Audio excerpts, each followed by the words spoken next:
Hello, beer tubers, and welcome to another beer review with me, Peter, the master of hobbits, checking out some more festive beer for the festive season. This one's Danish, and this one I actually got from the brewer. This is from Too Old to Die Young, and this is Xmas Crusher.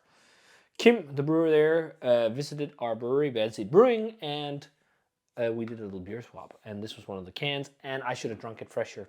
Sorry, Kim, but it was sitting in the fridge. Life forgot about it. That's how it is. But we're getting to it now.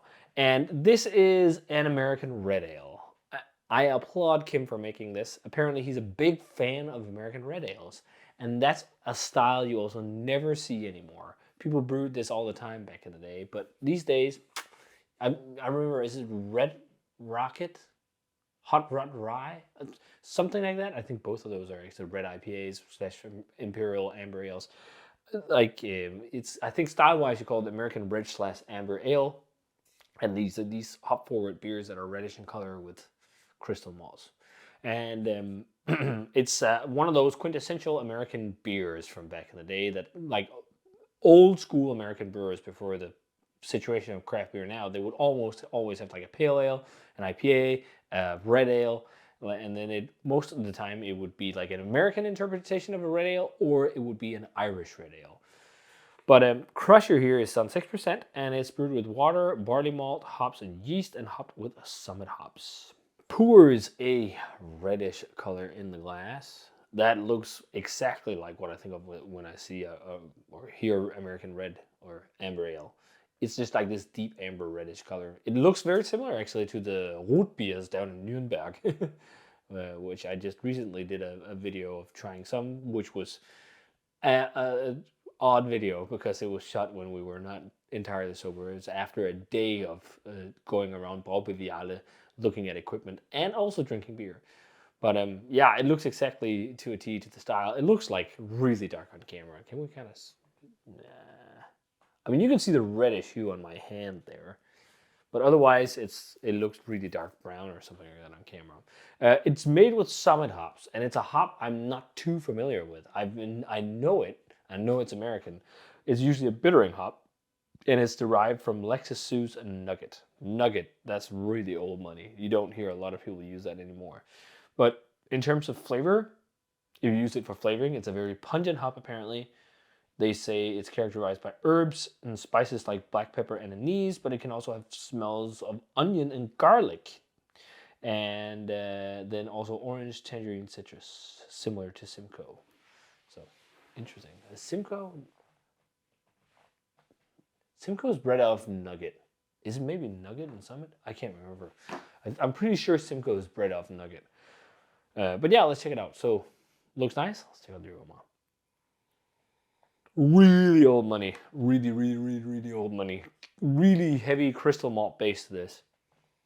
You know, I recently had Sierra Nevada's Celebration Ale. It's not far off in terms of aromatics.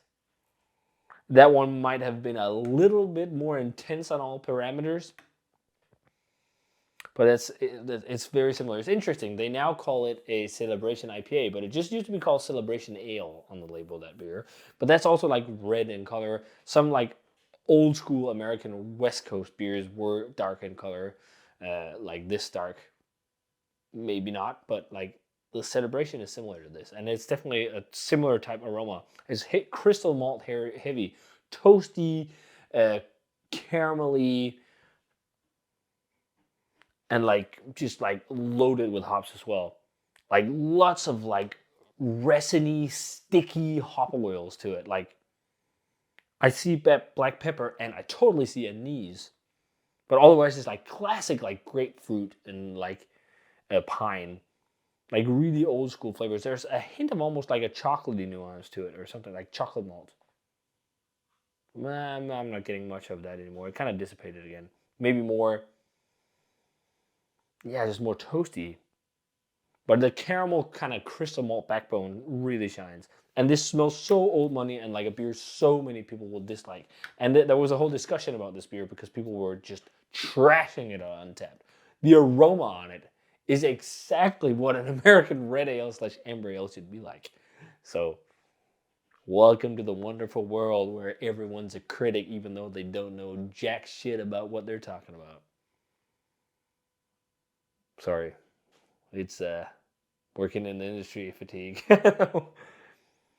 I think this smells to a T. It smells really good. Let's try it. Cheers. Thanks, Kim.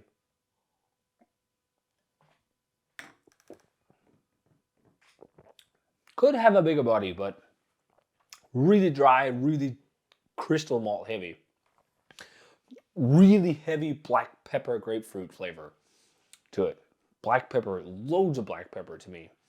And then loads of resiny, kind of piney flavors on the aftertaste.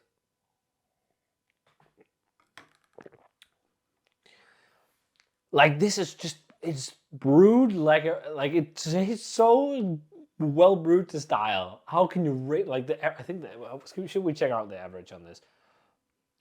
Like 100% honest from me. This 3.39.